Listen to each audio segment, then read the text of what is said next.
This video is brought to you by Macarena. I've got 2 potions. Now let me see. Oh, medieval potion. How about we try it? Cheers.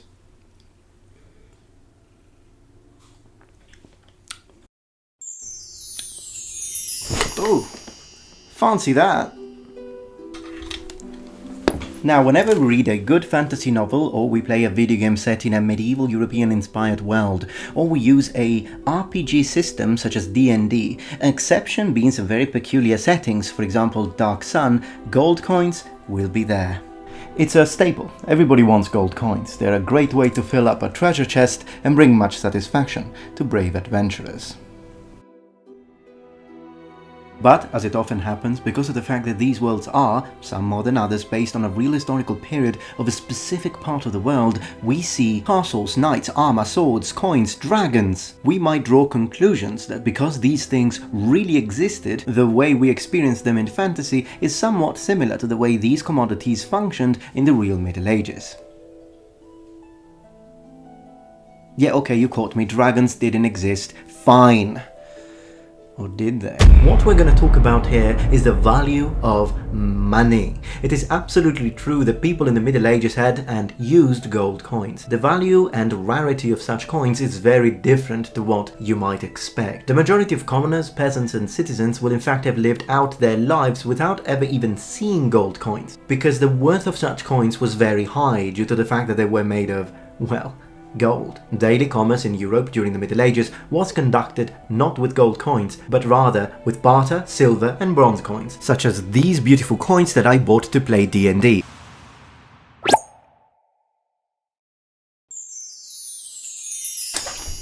Oh, will you look at that? Now, in defense of RPGs, in the early Dungeons & Dragons materials, it is clearly established that the reason why there are so many gold coins is because precious metals are actually a lot more common in D&D, and therefore gold coins have a lot less value if compared to real historical ones.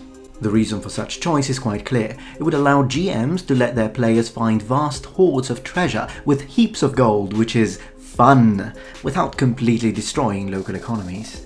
If you reduce the overall value of gold, silver and bronze, your players, in any game, will find big treasures in the hundreds of coins or thousands, becoming rich enough to, say, buy a horse after quite a few adventures, a house, but in general gradually upgrading their armor, weapons, getting potions, without becoming too rich after, say, 1 or 2 adventures. You can have your players find something similar to the Fishbowl Hoard, the largest hoard of medieval coins ever found in Britain, an actual treasure containing 1,237 gold coins buried in 1464, probably during the War of the Roses because of someone fleeing south after the Battle of Hexham. Alternatively, of course, if you keep the value of gold coins historical, then you'll have to either have players find a small treasure of just a few gold coins, or a big treasure of bronze and silver, but no gold, at least in the first few campaigns. The second option is what Dragon Age Origins did. Gold was very rare until late game, and in the early game you mostly found bronze and some silver. Alright, all of this is impressive, but then a new question arises. How much was the actual value of a gold coin in the medieval period? In other words, if you did manage to get your hands on a chest full of 1,000 gold coins, how rich would you actually be? Let's discuss historical purchasing power. Calculating the actual value of a single historical gold coin in modern day currency in order to understand its related purchasing power is actually not a simple endeavor. You see, there wasn't just one kind of, there isn't the medieval gold coin. With all the different countries and all the different eras and all this loads of different kinds of denominations with different thicknesses and different ways and values, and let me show you what I'm talking about. Look at all of these different coins that we've got here. They're all made of gold, and this is just talking about the Kingdom of Bohemia. They are all ducats except the one at the bottom that it's a florin, but please note that we have got different thicknesses, different value, different sizes, different dates. And here we have a similar situation but for Austrian states, although the second one was issued by the Bishopric of Salzburg, which I thought was interesting to point out. Again, all gold coins. The map here is just to show people who are not from Europe and might get confused where Austria is from a modern perspective. And don't even get me started on all the different kinds of coins that we can find in the Crusader and Christian states in the Eastern Mediterranean, such as the Genoese colonies. And what I'm showing you here is just a few examples. So it's not that gold coins didn't exist, they did. It's just that they belonged to an extremely small percentage of the population. It wasn't me. And here are some French Merovingian gold coins. So for these coins specifically, we're talking about from the 6th century all the way up to the end of the 7th. And just for comparison, here are some livres tournois, mostly from the end of the 13th all the way up to the late 15th century. Shad made a really fun video on a similar topic, talking about the question, how many gold coins could an adventurer carry? It's a really fun watch. If you haven't, go check it out, link in the description. Now, in defense of Shad, on his video when he was testing the weight of coins, he used $1 Australian coins, which have a weight of 9 grams each. And on the video he did say, I think the only thing he really said is that if they were made of actual gold, pure gold, the exact same coins, then the weight would have been higher, which makes sense. Now, some people in the comments said that the test that he did was incorrect because medieval coins would be thinner. Now, as I've just proven, medieval coins is a very wide topic. When we're talking averages, the average medieval coin, with the research I've done, will have a weight of about 3 grams to 3.5 grams. So we're talking about almost a third of the Australian dollar coins the Shad used. So yes, a lot thinner.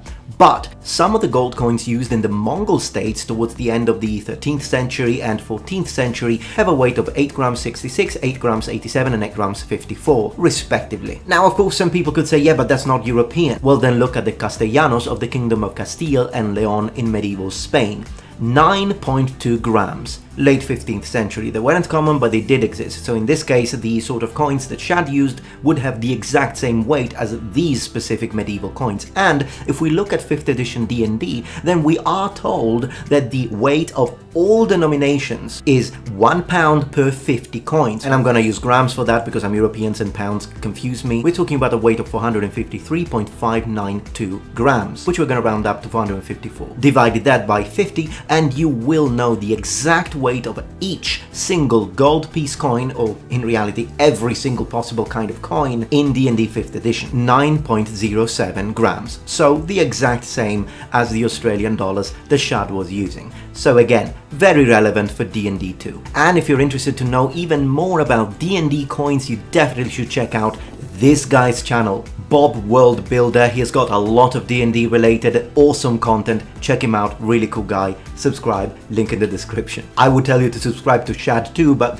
Shadiversity is a giant, he doesn't really need my endorsement. I've shown quite a few different kinds of medieval gold coins, and I know that there are some people that are ready to unsubscribe because I didn't mention the Byzantine states and the sort of gold coin that they were using, the nomisma. So before you unsubscribe, okay, I'm gonna show them. So what is the nomisma? Well, it was the preeminent gold coin in medieval Europe when it comes to the Byzantine Empire, introduced by Constantine I. So we're talking about something even older than that. It had a mass of 4.4 grams and a diameter of about 22 to 23 millimeters. Now, as we're trying to determine the actual value of a gold coin in the medieval period, and therefore 1,000 of them, we could see how much a gram of gold in our modern society is worth. And if we look at the United States, then 1 gram of gold is about $50. Considering the weight of the nomisma, then it would mean that a single coin would be priced at $217. But that is a problem because that's the modern value of gold in weight. It doesn't really tell us how much you could buy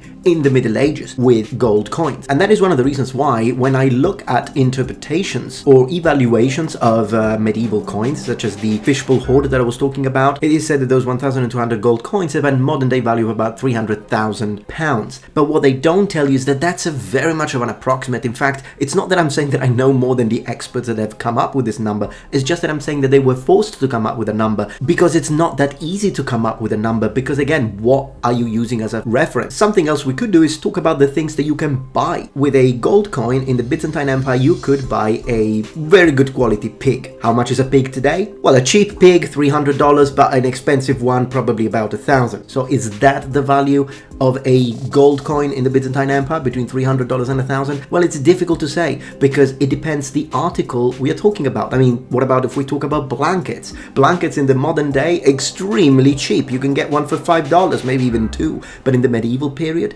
then it's a different kettle of fish because fabric will be a lot more expensive for the common person. And so talking about how many blankets you could buy, even if made of the same exact fabric than the modern ones, doesn't really give us an idea idea, because you wouldn't be able to buy as many. Then we can decide to talk about days of work. So how many days of work someone, for example, a builder in the medieval period would have to work in order to be able to earn a single gold coin. And again, it's a very generic answer, but I want to say about 30 days of work to earn 1 gold coin. If we use this parameter and compare it to a construction worker of the modern period, then the value of a gold coin is insane. But then again, people are not paid the same. We didn't really have minimum wages in the medieval period. So you see what I'm trying to say here. Depends on the country, it depends on the currency, it depends on the thickness value, and a myriad of other details.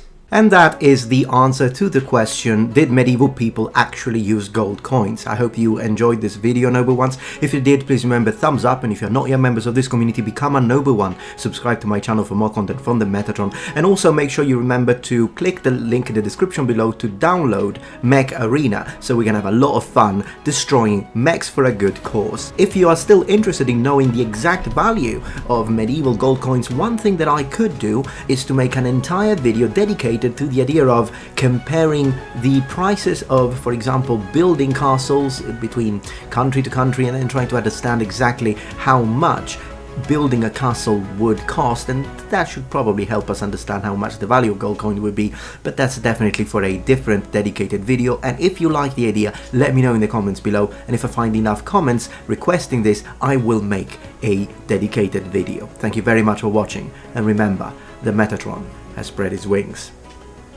Goodbye.